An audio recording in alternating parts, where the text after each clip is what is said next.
couleur pareille, une couleur différente. J'imagine que ça veut dire que ça, c'est pour l'autre invité. Ah, peut-être.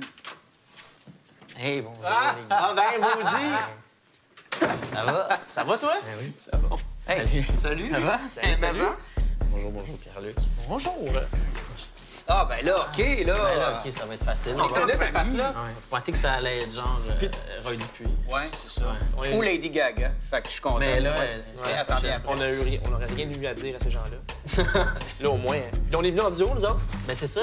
T'as pas amené les J'ai autres. pas amené les 6. Ça aurait été un peu massif. On est 14, je pense, nous autres. Il y a des gens qui nous écoutent, puis là, ils savent pas on est qui. Ils savent pas t'es qui. Ben oui, il faudrait se présenter. T'es qui?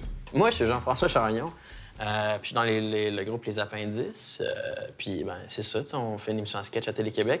Puis, je suis aussi réalisateur. Je réalise comme plein d'affaires drôles, là, comme Like Moi, le Bye Bye, les annonces de Maxi avec Martin Matt, puis plein d'affaires comme ça. Fait que t'es dans le drôle. Vous êtes qui?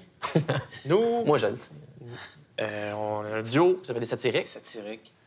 On fait bien des trucs. On est dans le même créneau d'humour visuel aussi. Donc, c'est pas de l'humour, c'est pas de la scène.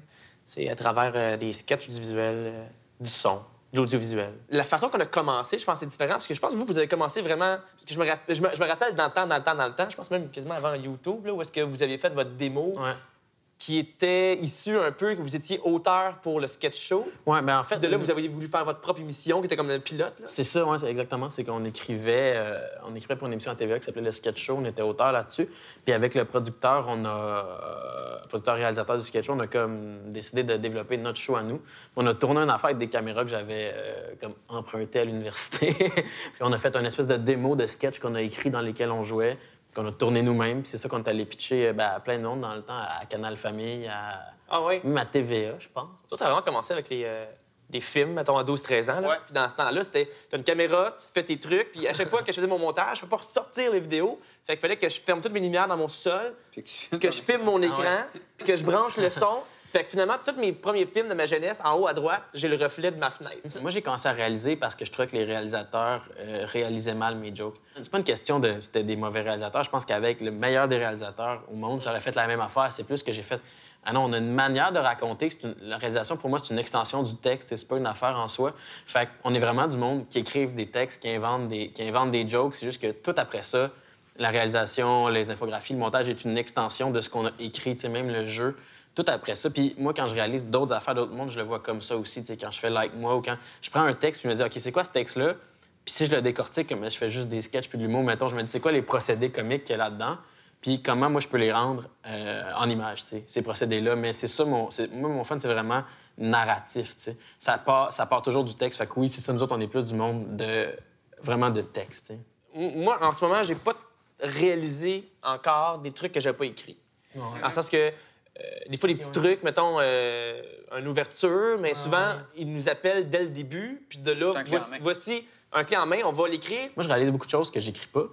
Ouais. Puis, tu sais, quand je trouve drôle un texte sur papier, je me dis, OK, moi, ma job maintenant, c'est de le rendre aussi drôle que là, tu sais, que sur papier, puis de rien dénaturer. Parce que le danger en comédie, c'est beaucoup ça, tu sais, tout peut tuer une joke. Tu sais, il y a rien qui peut vraiment améliorer une joke, mais tout peut en tuer. C'est drôle parce que j'aimerais voir l'exercice de 5 réals, le même texte, les mêmes acteurs. Ouais. Let's go, t'as un sketch de 3 minutes à faire, tu le découpes comme tu veux, c'est toi qui fais le montage, puis les 5, ils se voient pas, puis après ça, on va voir à quel point il va y avoir une... des fois, le rire sera pas à la même place, des fois, il sera pas là, il va être plus... Non, c'est vraiment intéressant. Nous deux, on aimait beaucoup les gags visuels dans le temps de L'Agent fait de la farce. Ouais. Et aussi, les ouvertures des MTV Awards. Ah ben oui, ça, Parce que souvent, j'ai les, jamais vu. parce que souvent, les ouvertures des MTV Awards, ils faisaient une parodie de Spider-Man avec Jack la Black, matrice. La Matrice et compagnie. Ouais. Puis souvent, c'est super bien fait, mais c'est niaiseux. Fait que ton cerveau, il entre le... C'est donc bien con en même temps, j'aime ça. Ben, ton cerveau reconnaît la référence, trouve ça hot et trouve ça drôle. Mais émotionnellement, c'est que quand c'est bien fait, moi, quand c'est cool, émotionnellement, t'as quelque chose. Il y a le rire, il y a quelque chose, mais le comme « wow ». Comme une comédie musicale que tu vois tout le monde danser en même temps. Ben, Il y a quelque chose de fun. L'ouverture du bye-bye que vous avez fait qui a vraiment marqué beaucoup, c'est la première fois que quelqu'un Laurent faisait ça. ouais. Là, ça, tu sais, ça, c'est ce que tu dis exactement. Là, c'est que les gens ont fait, ben voyons donc, il y a ça dans un bye-bye. Ça, c'est un effet le fun. Puis on s'en souvient 5 ans après. C'est comme s'il y avait une espèce d'image que... Des fois, c'est ça, moi, je pense, dans ma façon de créer, souvent, c'est j'ai une image, que je fais cette image-là est forte. Puis là, on part de cette image forte-là pour construire qu'est-ce qui est autour, parce que c'est quelque chose que tu Genre, tu te souviens. Parce que des fois, les petits gags que tu fais, ah, j'ai ri, puis deux semaines plus tard, tu l'as oublié. Tu l'as oublié. On va parler de publicité. Ouais. Moi aussi, je pense qu'on est dans la même boîte de publicité. Puis au fur et à mesure des années, on dirait que j'ai pas encore été capable de trouver qu'est-ce qui me rendait heureux là-dedans. Parce que comment, à travers les contraintes de la publicité, c'est pas comparativement à tes émissions de télévision. Moi, ça qui me... Tu sais, en publicité, t'as ceux qui créent le concept, puis t'as ceux qui réalisent le concept. Ouais.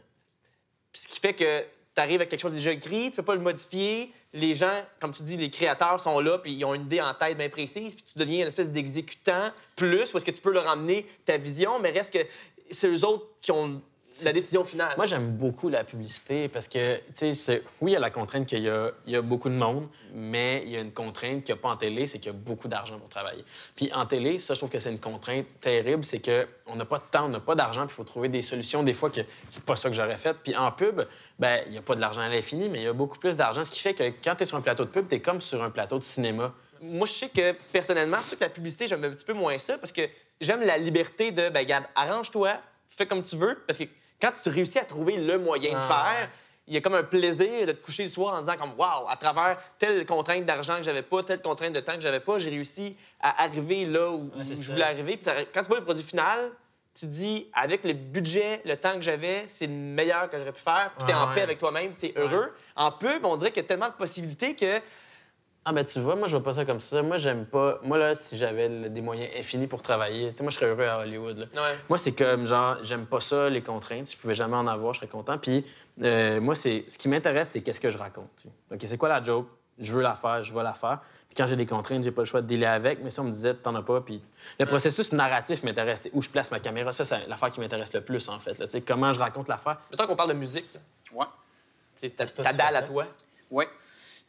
Moi, en fait, c'est ça, c'est que souvent, mais j'ai de la chance parce que vous deux, vous êtes très clair dans ce que vous voulez, souvent, puis vous avez des références aussi. Moi, j'aime ça. Moi, il n'y a rien de pire que quelqu'un qui va me dire, un réalisateur va me dire, fais-moi un rock. Je vais dire, OK, pop rock, folk rock, hard rock, death metal rock, tu sais. Fait que vous deux, souvent, vous arrivez avec des références qui sont claires, puis comme je suis un fan de ce que vous faites aussi, là, veux pas, je sais ce que vous... Bien, je vais parler plus pour parler qu'on a travaillé une fois ensemble, mais tu sais, moi, je sais ce que tu vas aimer.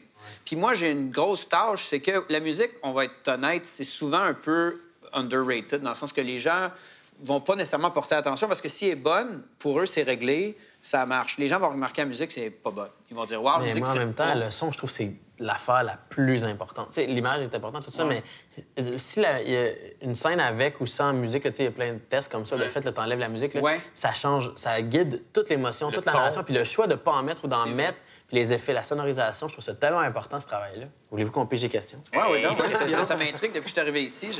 OK. Oh, parfait. Donc, je vais demander à notre ami. Qu'est-ce qu'une bonne parodie? Ah, c'est bon, ça. Ah, c'est bon, ça. Bien, je pense que ça dépend de l'angle, tu sais, de l'angle comique de ta parodie, tu sais. Parce que, justement, il y a des parodies comme vous faites vraiment bien, puis que c'est...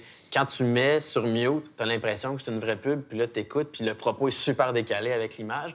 Mais je pense aussi qu'il y a des parodies où, là, ça va dans l'exagération, dans la caricature, comme Rocky Belzorel faisait, par exemple. Où est-ce que tout est drôle de A à Z, puis chaque micro-détail que tu peux comme ridiculiser, tu le ridiculises. Fait que je pense que tout dépend, en fait, de qu'est-ce que tu cibles dans ton gag. Des choses d'observation aussi, de « Ah oui, c'est vrai, ah oui, c'est vrai, ils font tout le temps ça. » Tout part du texte puis de l'idée de base de c'est quoi ton procédé dans le texte. Merci, c'était le fun. Qu'est-ce que c'est Ouais, mais autres? pour vrai, Super belle surprise. on avait jamais discuté, on s'est entrevus dans des parties, mais on avait jamais discuté de ça. On est un peu dans les mêmes eaux, mais en même temps, on a chacun notre style, mais d'en apprendre un peu plus puis de parler de notre méthode de travail, surtout. En plus, on a la même âge, on a commencé à peu près en même temps, fait que... On a les mêmes références et tout. Non, c'était super le fun. J'espère que les gens à la maison ont appris aussi. Beaucoup, ouais.